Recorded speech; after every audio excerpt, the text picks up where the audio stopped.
In early June 2025, Cold Fusion released a video entitled "Why Argentina's Economic Collapse is a Warning to the World."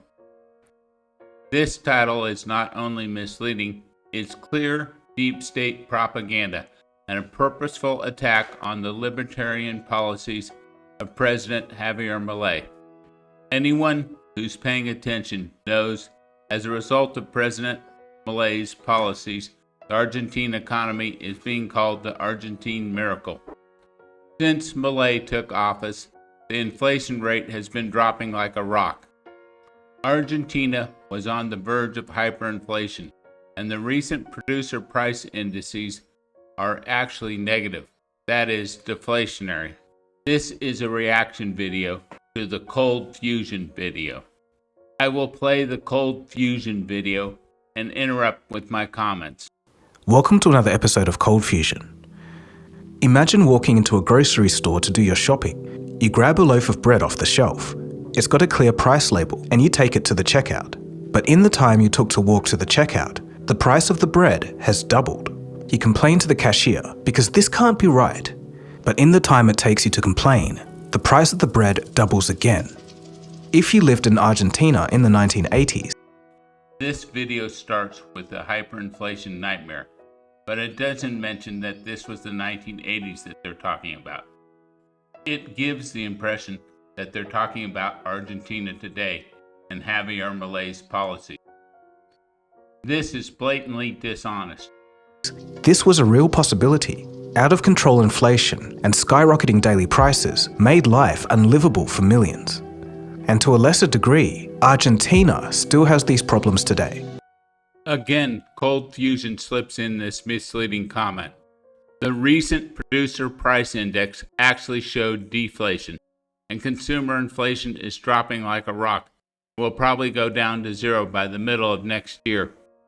But if you take a look at this graph, it shows something very interesting, something you might not expect. Argentina was about as wealthy as Canada, Australia, and the US, all developed, industrialized, and wealthy nations. During this period here, the golden years of Argentina, it was one of the wealthiest countries on the planet. But that seems far away now. It's pretty hard to imagine for a country that's now remembered for having inflation over 5,000% and a new president running around on stage with a chainsaw. Cold Fusion mentions that Javier Milei runs around with a chainsaw, acting like he's just a crazy person. The chainsaw represents cutting government down to its bone. They don't mention this. This is clearly misleading. So what happened to Argentina in this period? What caused this massive wealth gap? How did the economy go from one of the most rapidly growing in the world to a perpetual economic disaster? And what can we learn from the hard lessons of Argentina? You are watching Cold Fusion TV.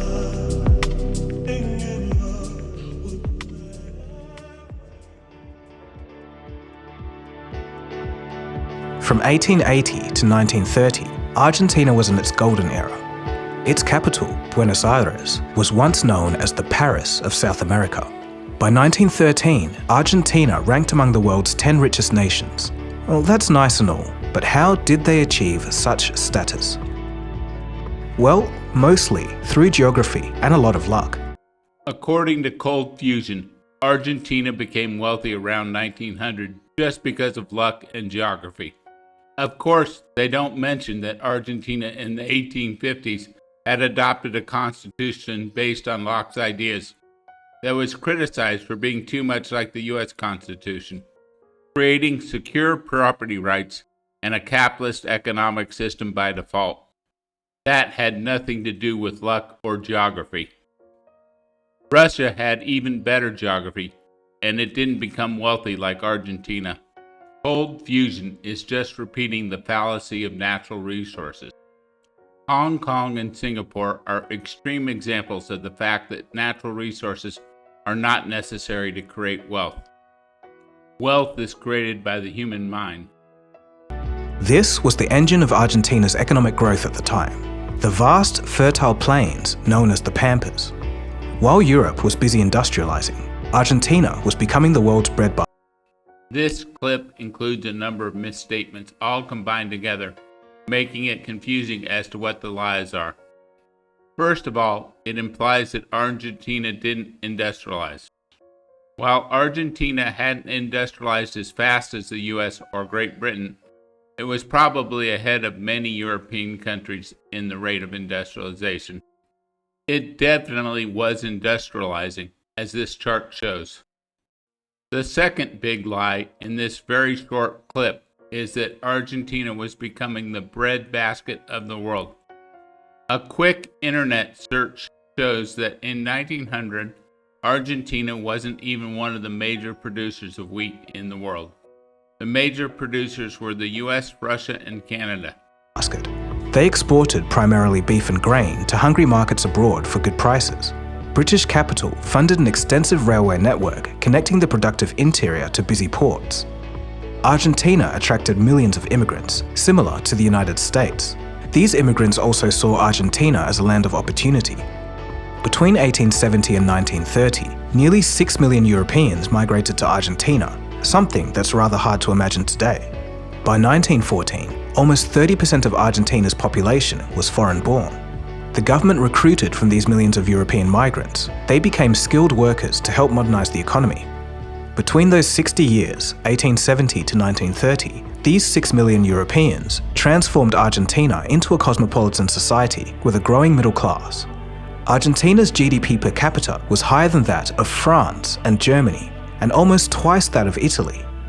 In 1906, the capital, Buenos Aires, was known internationally. So English capital and European immigrants made Argentina wealthy in the 1920s. It had nothing to do with adopting a constitution that was consistent with capitalism and free market.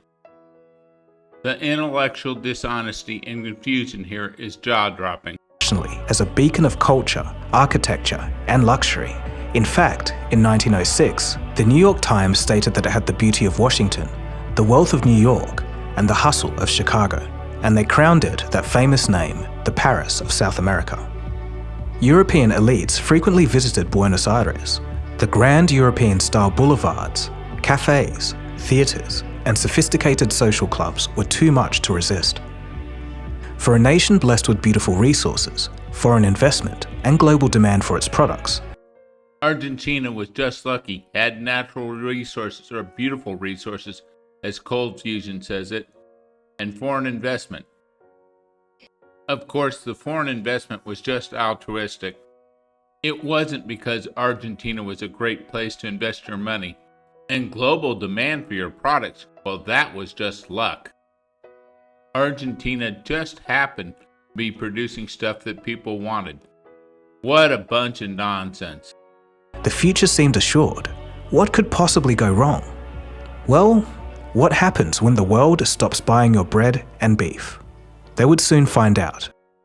The video asks, what happens when the world stops buying your beef and your wheat? Well, in fact, the world never stopped buying Argentina's wheat and beef, as these charts show. Which Cold Fusion would know if they'd done even the most basic research. Clearly, this is propaganda. Everything was about to change.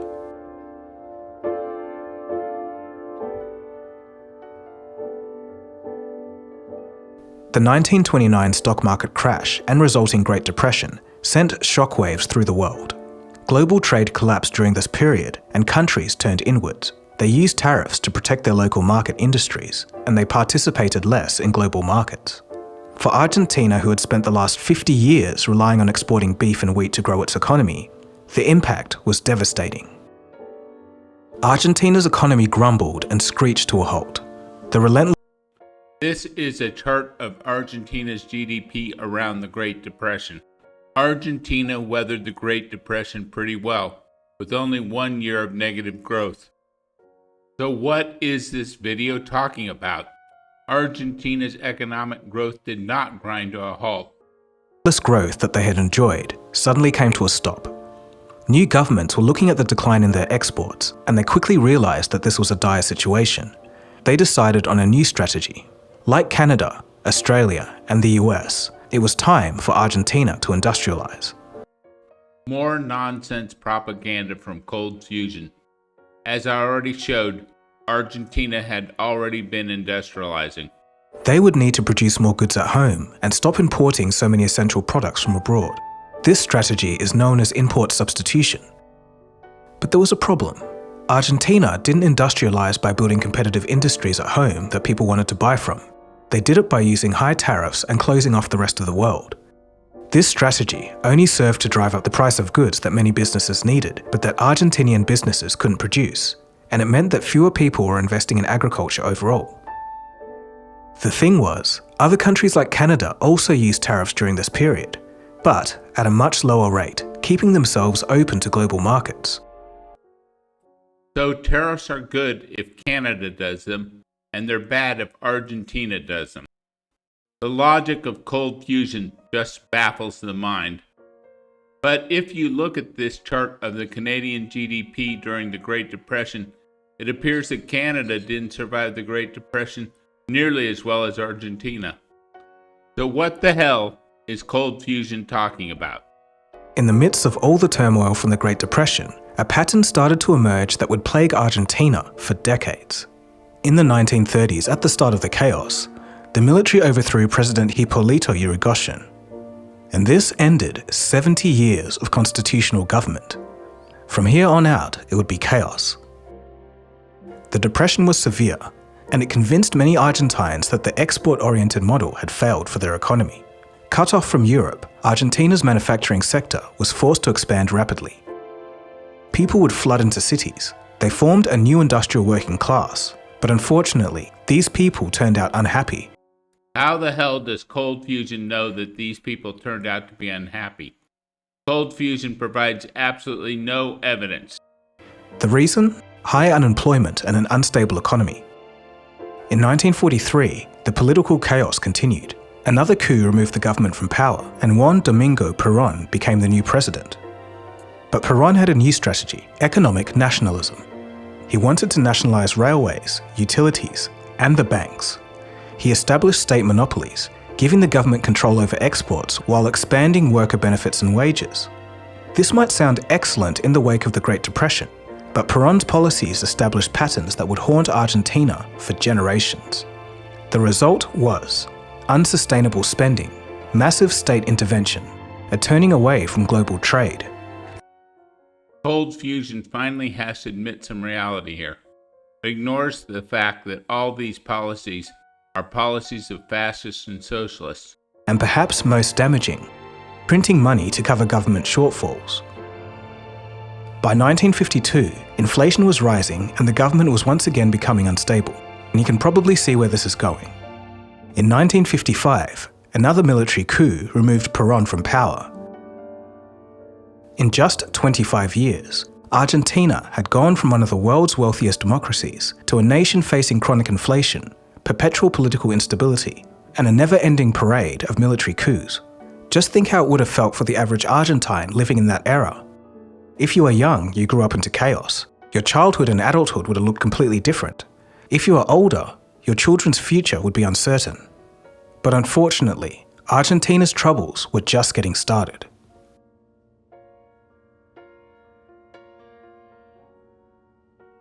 For nearly 30 years, Argentina suffered political whiplash, swinging between military coups and weak governments. Each new administration reversed the policies of their predecessors. The country was literally going around in circles. They were going nowhere. It wasn't a surprise that everyone felt uncertain. If the politicians couldn't figure out what to do, what hope was there for the average Argentine? And the uncertainty went beyond the borders of the country. Now, no one was making long-term investments in such an unpredictable environment. This era introduced the notorious stop-go economic cycle. And here's what happened. Governments would first stimulate growth through spending, creating inflation and trade deficits. Governments can't stimulate the economy by increasing spending. That's Keynesian bullshit. As Millay explains, public spending doesn't create jobs, it just creates taxes. Then the next government would devalue the currency, cut government services, and create a recession. This rolling car crash continued until something happened in a big way in 1976. The military seized power again, and yes, that's nothing new, But what was new is that this time, they established the most brutal dictatorship in Argentina's history. The sledgehammer dictatorship saw the disappearances of human rights. The faces of the victims line the streets of Buenos Aires. This banner, a reminder of the sheer scale of the repression. The military dictatorship in Argentina lasted 7 years, between 1976 and 1983, but it left its mark on several generations. There are still families searching for the children who were stolen from their missing parents. And the brutalness was only rivaled by the destructiveness of its economic policies. The new government opened up the economy again. Imports were now back on the menu. Now you might think that this sounds good. Argentina was re-entering the global economy. What's not to like? But there were two problems. The local currency, the peso, was highly valued at the time, most likely due to sky-high attractive interest rates. So this meant that local producers and their highly priced goods couldn't compete with foreign imports. Subsequently, manufacturing collapsed and unemployment skyrocketed. Foreign investment into Argentinian manufacturing could have helped, but what foreign investor would want to risk their capital in such an unstable country? Decades of pendulum swings back and forth had taken their toll. Argentina looked like a risky basket case. External shocks made matters worse. The US Federal Reserve sharply raised interest rates in 1979. Argentina's debt, much of which was owned by international banks, became a massive burden. They had to make larger and larger payments, paying more and more interest.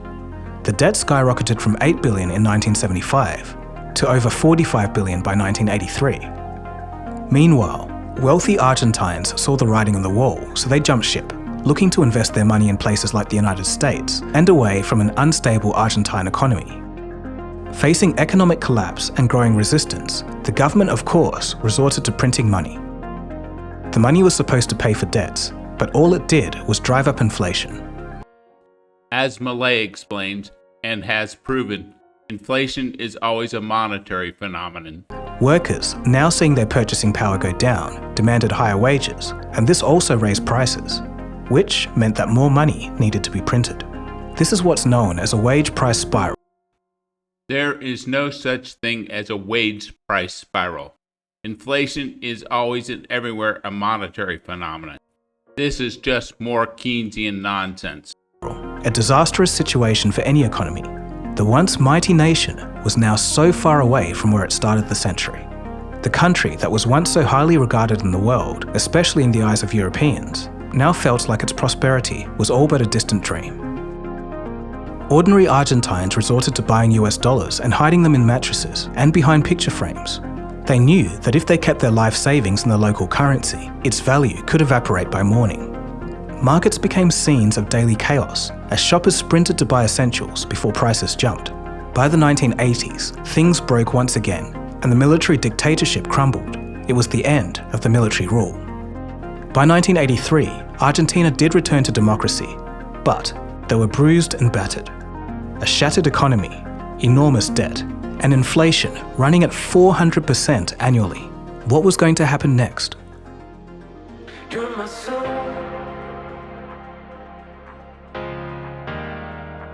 The new democratically elected government faced an unprecedented crisis.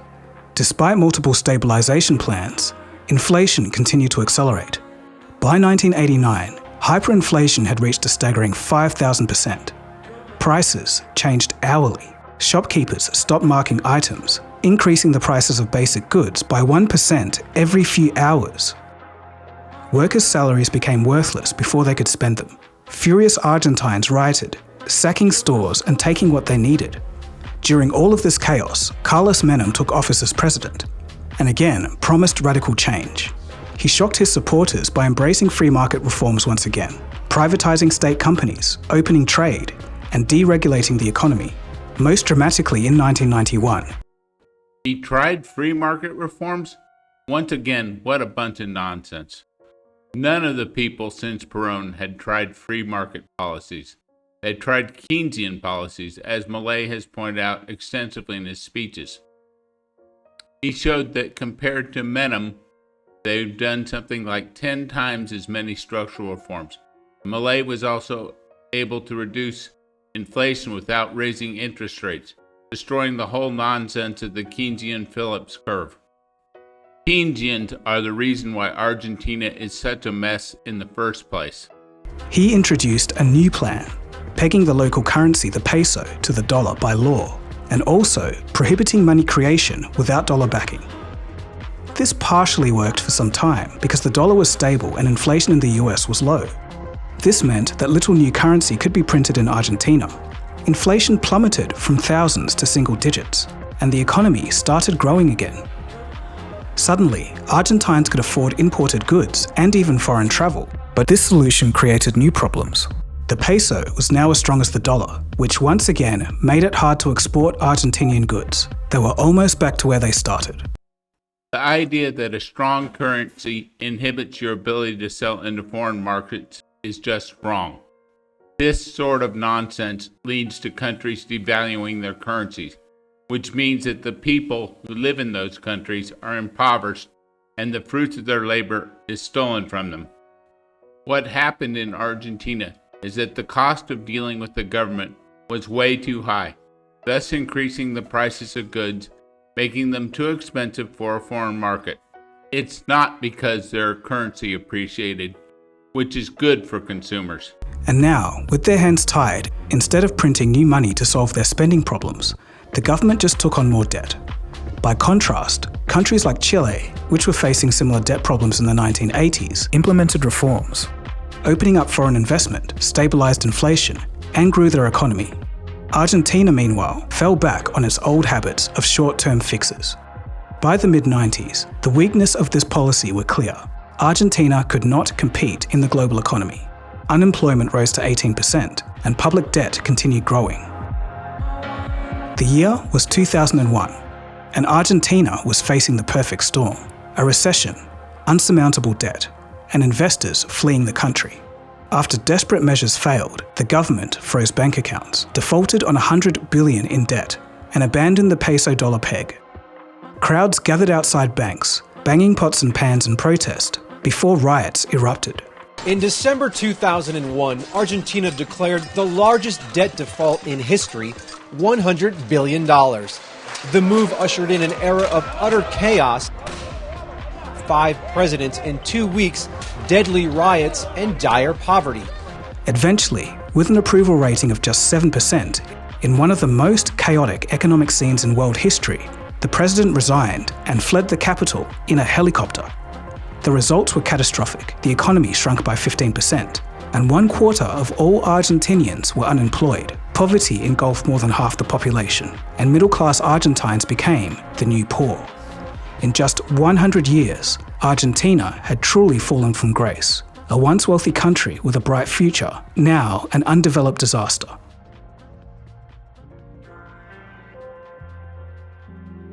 After the 2001 collapse, Argentina went back to printing more money, devaluing the peso, and helping Argentinian exports become competitive again. Paired with a boom in the global economy for soy, beef, and grain, Argentina had a few good years that helped them recover from the crisis. Governments used this influx of cash to expand social services again, helping to alleviate the poverty caused by the 2001 collapse. Things looked good for a time, but the same problems remained beneath the surface. They were a tired nation, but they were about to face more. By the mid-2010s, inflation crept back, public debt swelled, and investor confidence once again eroded. Argentina defaulted on its debt again, and once more in 2020, its 8th and 9th default in its history. By 2023, inflation had soared past 200% annually. The country was once again caught in the familiar cycle of crises. This set the stage for the election of an unlikely figure, Javier Milei, a libertarian economist, and Milei would build his campaign around radical ideas. His signature symbol was Radical ideas like life, liberty, and property, which are the Lockean ideals that created the wealth in Argentina in the early 1900s. Literally a chainsaw, a symbolic promise to slash the bloated state, reduce public spending, and dismantle Argentina's entrenched political class, which he called the caste. Milei's policy proposals are drastic. He even wants to eliminate the central bank, dollarize the economy, and privatize public services. Milei's policies are drastic? That's emotional language. It's not logic, and central banks are a fairly new invention. We didn't have central banks 150 years ago. There's nothing drastic about getting rid of a bank which steals money from the public, as Javier Milei points out. Privatizing public services? That's in fact the way the world was until socialists began to take over, or until the Peronist fascist socialist policies attacked and destroyed Argentina. Supporters see him as the last hope to break Argentina's cursed cycle. Critics, however, fear that his radical shock therapy could worsen poverty and also cause social unrest before any long-term gains emerge. At the time this video was released, Milei had already had amazing results, reducing inflation from hyperinflation levels down to single digits, and dropping the poverty rate from 56% down to the 30s, balancing the budget the very first month and attracting foreign investment. Argentina's GDP is now growing at 6 to 8% a year and will probably be 10% for the year 2025. Cold fusion is clearly pushing propaganda, trying to scare you away from the logical, well-grounded, well-researched ideas of Javier Milei, while pushing us into the well-worn Keynesian ideas which have destroyed country after country. One wonders who paid Cold Fusion to make this piece of propaganda. But why do you call them shit? Because they are shit. For everyday Argentines, the crisis isn't historical, it's still ongoing. Argentina's GDP per capita today is roughly the same as it was in 1913. A century of economic stagnation while the rest of the world moved forward. Each generation faces its own version of the same problems, clinging to hope that this time, things might finally change. So what lessons can we learn from Argentina's fate? First, institutions matter. Independent courts, stable property rights, monetary authorities shielded from political interference are critical for economic health. Second, fiscal discipline is essential. The temptation to cover deficits by printing money inevitably leads to inflation, and this erodes savings, wages, and public trust. Third, policy consistency builds confidence. Argentina's constant swinging between policy extremes, from state-controlled nationalism to free market neoliberalism, discouraged long-term investment and stability. Argentina's story, like all good propaganda pieces, Cold Fusion sprinkles in a little bit of truth here. While these policy statements and lessons learned are somewhat true, how can you discuss these ideas without discussing the underlying philosophy associated with them? Stable institutions are a product of freedom, i.e., life, liberty, and property. Fiscal discipline is a product of capitalism, not Keynesianism or socialism. Keynesians even believe that by printing money you can stimulate the economy. It's called the multiplier effect. How stupid can Cold Fusion be? They act like you can implement economic policies independent of the political philosophy associated with the government. This is idiocy. Isn't just history, it's a reminder. Economic prosperity is fragile, and the cycle of crises can start with a single, unchecked decision. The question now is whether Argentina can finally break the cycle, or will the economic disaster continue into another generation? This video by Cold Fusion was a propaganda attack on the policies of President Javier Milei. It was a completely incoherent diatribe. We're all dumber for having heard this nonsense. What you just said is one of the most insanely idiotic things I have ever heard. At no point in your rambling, incoherent response were you even close to anything that could be considered a rational thought. Everyone in this room is now dumber for having listened to it.